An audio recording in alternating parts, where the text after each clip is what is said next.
బహుజన వర్గాల దళిత బహుజన వర్గాల అభివృద్ధికి కృషి చేసిన మహనీయులు భారత రాజ్యాంగ రూపకర్త భారతరత్న డాక్టర్ బాబాసాహెబ్ అంబేద్కర్ గారి 64వ వర్ధంతి సందర్భంగా పలువురు నివాళులర్పించారు.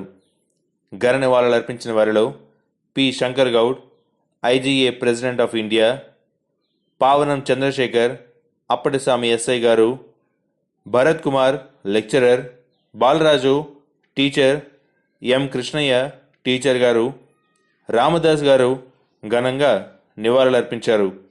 ఇటు కార్యక్రమంలో పలువురు ప్రముఖులు పాల్గొన్నారు.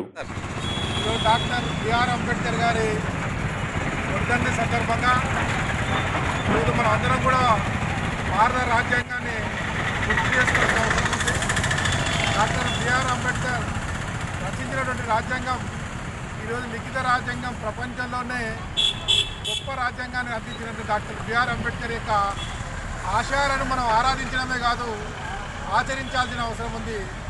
ఆయన ఆశయాల్ని మనము సమాజంలోకి తీసుకెళ్ళి రాజ్యాంగ స్ఫూర్తిని ప్రజల్లో చైతన్యం కలిగించాల్సిన అవసరం ఉంది. ఈరోజు డాక్టర్ బిఆర్ అంబేద్కర్ ఒకటే చెప్పాడు, భారతదేశంలో రాజ్యాంగం బతుకున్నంత కాలము నేను బతికున్నట్టే లెక్క అని చెప్పాడు. కనుక డాక్టర్ బిఆర్ అంబేద్కర్ మన మధ్యనే ఉన్నాడు. కనుక మన రాజ్యాంగాన్ని కాపాడుకోవాల్సిన అవసరం ఉంది.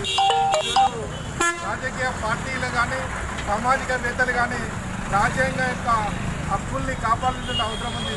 ప్రతి పౌరుడు కూడా రాజ్యాంగబద్ధంగా నడుచుకొని ఈ దేశ యొక్క రాజ్యాంగాన్ని కాపాడుతూ ప్రపంచానికి ఆదర్శంగా నిలవాలని చెప్పేసి ఇంటిగ్రేటెడ్ గ్రాడ్యుయేట్స్ అసోసియేషన్ తరఫున ప్రజలందరినీ విజ్ఞప్తి చేస్తా ఉన్నాం.